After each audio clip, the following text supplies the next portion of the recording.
Greetings, everybody. Fine, how do you do? I got a mouse for Easter in my Easter basket, so I was playing around. Okay, you stay there.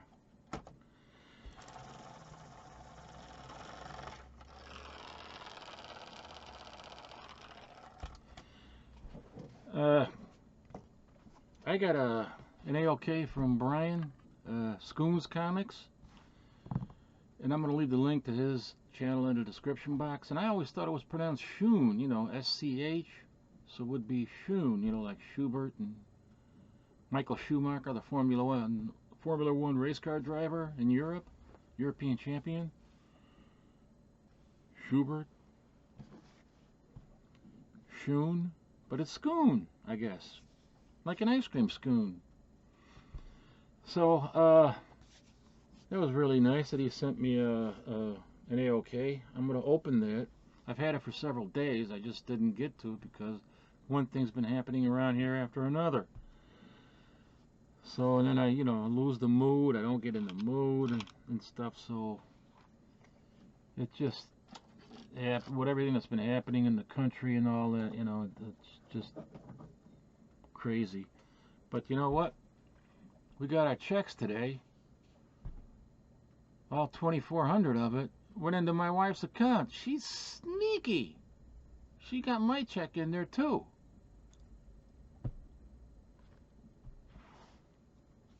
But I don't mind. I got everything what I need right down here. I'm quarantined, so to speak, or self-isolated, sheltered in. We got pizza, I got movies. I got good coffee.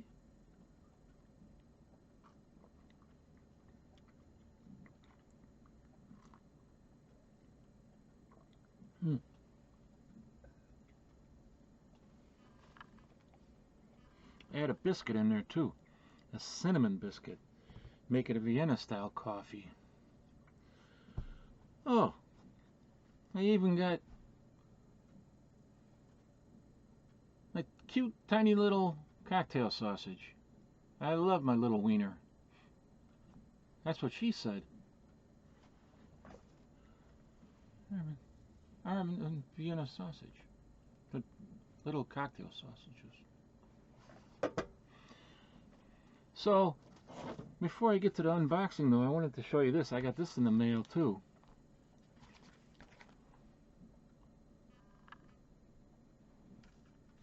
And, oh, that's not what I paid for it. He probably couldn't sell 300 bucks. He probably couldn't sell it, so it went up for auction. But, this is, way under that. I paid way under that. The weird thing about this is it's got all sorts of tape on it, which means it must have been opened and reclosed, retaped, I don't know how many times. Some of the tape is yellowed up there. So, I mean, I have to cut it.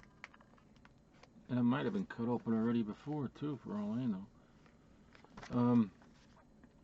So I have to cut the top off to get it open.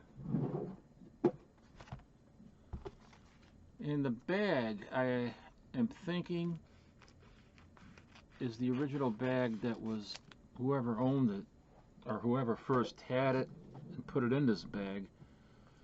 It has never been changed. Even though it's been opened so many times, you know, as per the tape on the bag. So, oh yeah. Oh, I can smell it. Can you look, can you see the difference in the color there? Like it's already getting acidic. The acid's coming out. You can tell if you fold the bag over, it gets darker. And then finally you can see the yellow on it. Ooh, even smells like that. I don't know, maybe you can see it here. Look at that.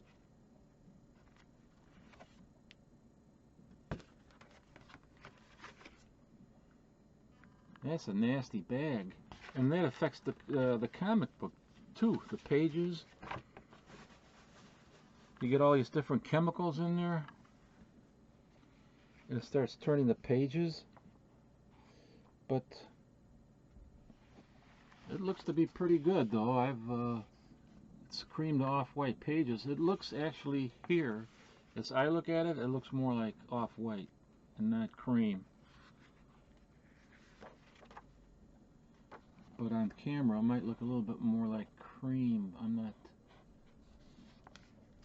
too sure. Whoops, gotta be careful. I don't want to get it ruined. So I was happy to get this, especially for the price that I paid for it. But I'm gonna put it in a new fullback from E. Gerber, acid-free board with a carbon buffer.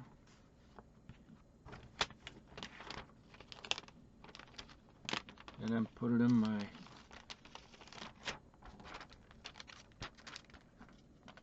silver and gold, golden age size Mylar bag. Look at that. Oh, that's what you call high definition.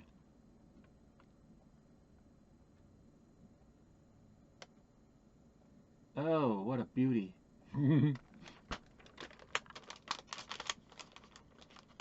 Oh, what a cute little thing.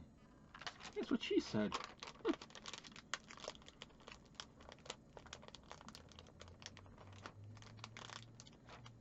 Cute little thing. Okay.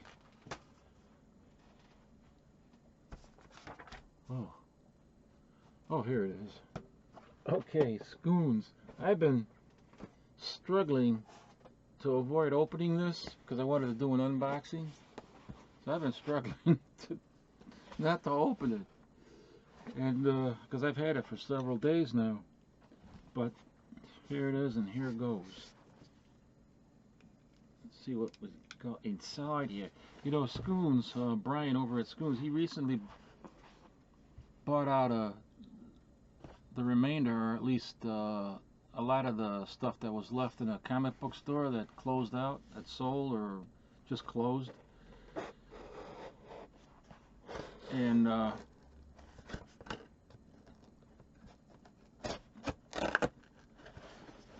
he showed the back of his SUV was full of all these long boxes that he got out of that comic shop. So he's been doing a series of videos showcasing what he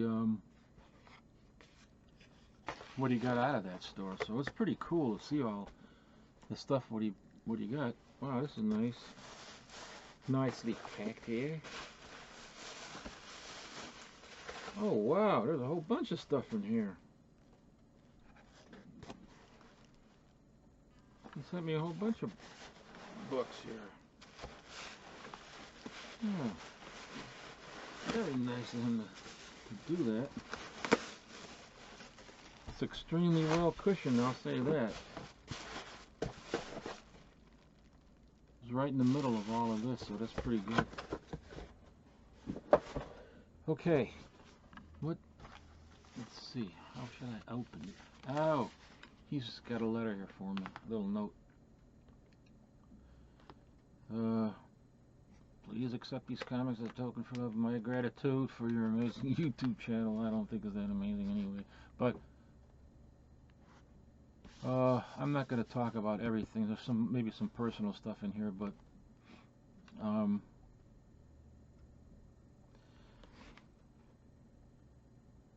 that's really nice. I mean, I'm going to keep this. I'm going to hang this note up right over there.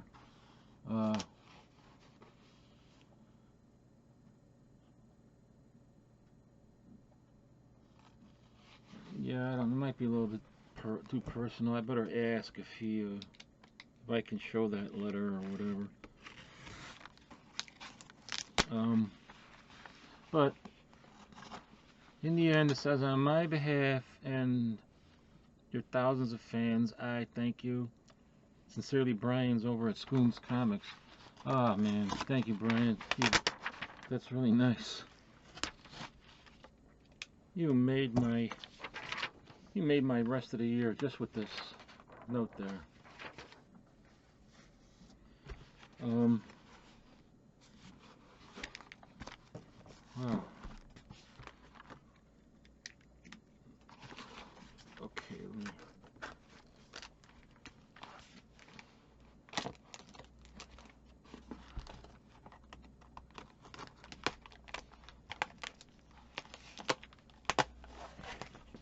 just stopped recording.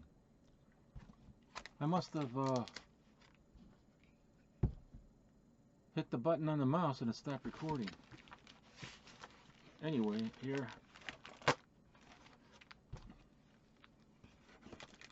I'm still opening that. Oh, Lord have mercy. Oh. Oh boy, oh boy, oh boy. Wow. This is the stuff I'm always talking about, these books. These are the books that I have they're very dear and special to my heart, because this company was the company that got me started on comic book collecting and helped me to learn to read actually better. I mean, I learned to read in school, but these, you know, made it easy for me to read early on, to start reading books. It was comic books that led me to be able to start reading, you know, real books. And it was the Harvey Comics. So these, I guess, are all a part of that buyout from that comic book store that he made that purchase from. Mutt and Jeff number 119.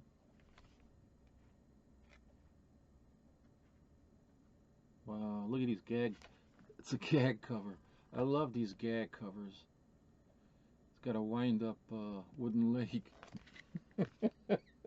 It's kind of crazy. Oh man, I'm gonna have a lot of stuff to read tonight, man. But it's pizza night. We had pizza night already once this week, because that's one of the advantages of being sheltered in. You got everything around here what you need. What more do you need? You got comic books, you got good coffee and everything, and you got a nice package from a good friend there on YouTube. Oh man, that's a 25 center. Look at this.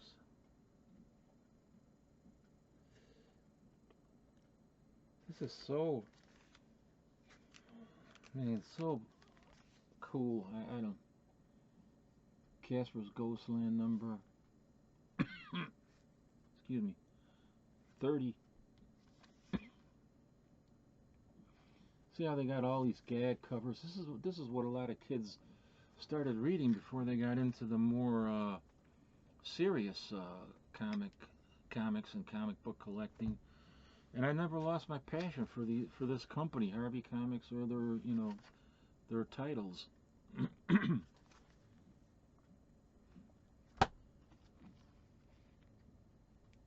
Sad sack.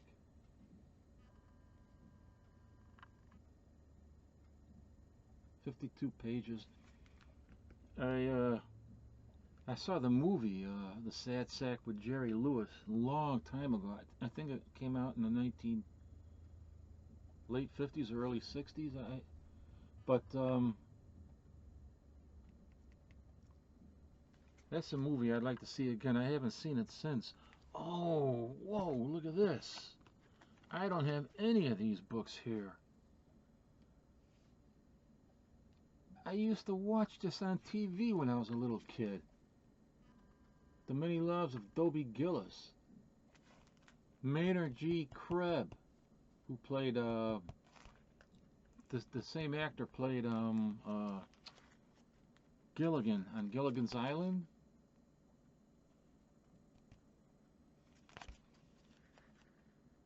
Wow, this has got a nice what a great looking cover.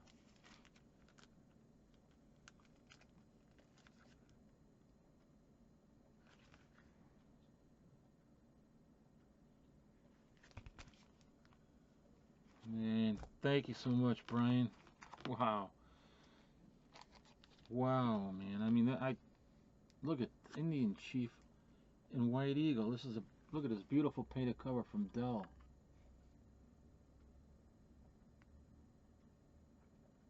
I've been getting into the, as a lot of you might know, I've been getting into the Western comics and especially a lot of the painted covers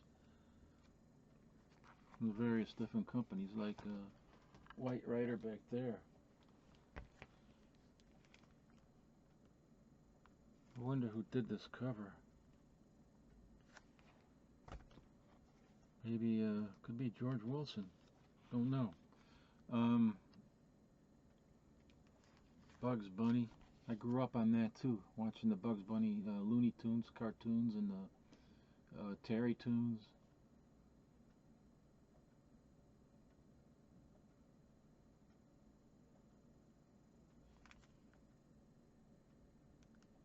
From 1957. You can tell Bugs Bunny there that later on in the 1960s he looked a lot different. King of the Royal Mounted. Wow. Another nice painted cover.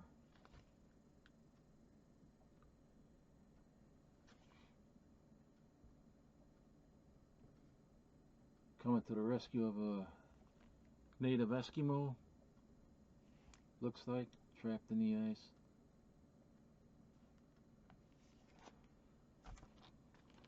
Oh, another beautiful Dell book. Man, some of these are in incredible looking shape. Wow. Chip and Dale.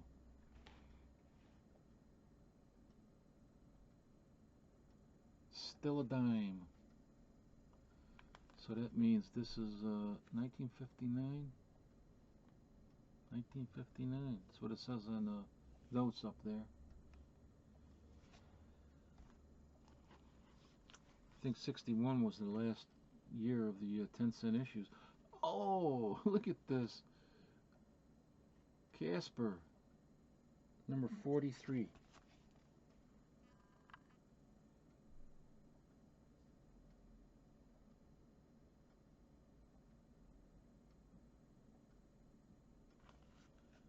I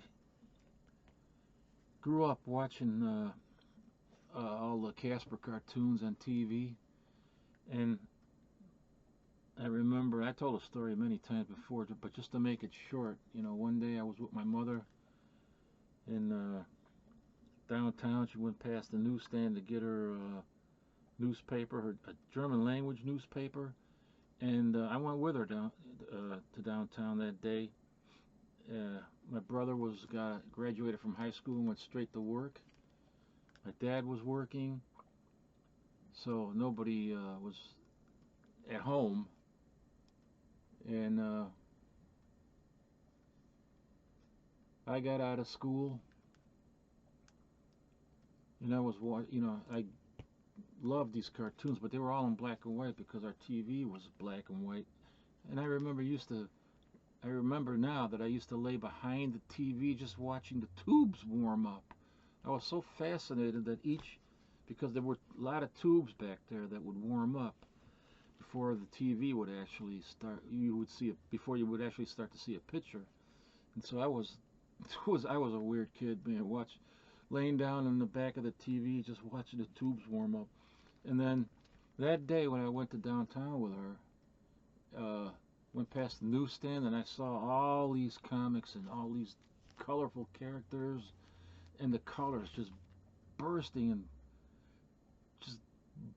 at you with all these different characters, and a lot of different characters I'd never seen before, but the colors, and I recognized them from the cartoons. It was Casper and Wendy and Hot Stuff, and I said, wow. And my mom put a dime on there, you know, it was a silver dime because money was still in silver at that time, and that's how I got my first comic. I was like about 9 years old, 8 or 9 years old. Casper, another great one. This is number 52 from 1957. Oh, I love these books. Brian, man, you sent me too much. Wow. This is, Holy crap, look at this one. Oh, this is in super high grade. The guy from the shop even had a price tag of $60 on this one. Wow, look at this. The only book that in this whole pile, this whole stack, that I think that I might have actually have in my collection was this one. That's the only one. The other ones I don't think I got. So I got a whole stack of books that I don't even have, and I know I don't have this. Wow, this is so beautiful. Look how wide it is. You can tell it has to go in extra. The Dell and the early Harvey Comics all had to go in these extra wide bags. Today, when we bag and board our stuff, these will only fit like in a SilverAge, or some of them might not even fit in that. They'll have to go up to the Golden Age, but Golden Age size bags. Wow, that is. I gotta have a coffee, man.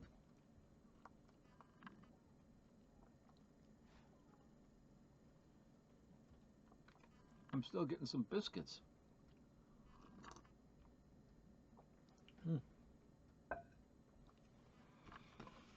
Yeah, check out Schoon's. We gotta support each other. Check out his channel. I will leave the link in the description box, and I'll also leave an end screen at the end. That's what they call an end screen, and I'll leave a video directly to. It'll either be directly to one of his videos or his channel, and you can just click on that and it'll take you right to one of his videos where he is showing the stuff that he got out of that store. Wow, this is nice. Got a couple of little tiny little stains on there, you know, probably from a kid eating a cookie or something. And sometimes I like that even more because, you know, that anyway, in my mind, I like to imagine it was some kid eating a cookie or a piece of candy while he was all excited about reading this comic. That's the kind of nostalgia I have for this stuff. Call it crazy, but I just absolutely love it, man. I mean, and look at this, the color on here. This is exactly what I was talking about. I had never seen comic books before. My brother brought home magazines, you know, like what did he bring home? The teen magazines, rock and roll and stuff like that, music magazines, and they were in black and white except for the covers, you know. And but this, I'd never seen any comic books like this before, and started my lifelong passion for them. So Brian, I want to thank you again very, very much. You really outdid too much. I mean, this is incredible. Send me all these great books, and they're all SilverAge. All SilverAge books here. Some might be considered, you know, as part of the 56. Yeah, this, well, I'm not sure, but no, they're all SilverAge books. Even this one, SilverAge 1961. This is going to be nostalgic for me because I remember the Dobie Gillis show. And God, I wish I could remember. I don't know why I can't remember his name now. The guy that played Dobie Gillis. He played Gilligan's Island. That's kind of funny. He played Gilligan on Gilligan's Island, and he played Maynard G. Krebs on Dobie Gillis. And you get Gillis, and then Gilligan Island. I wonder if that has anything to do with the name of that show. Interesting.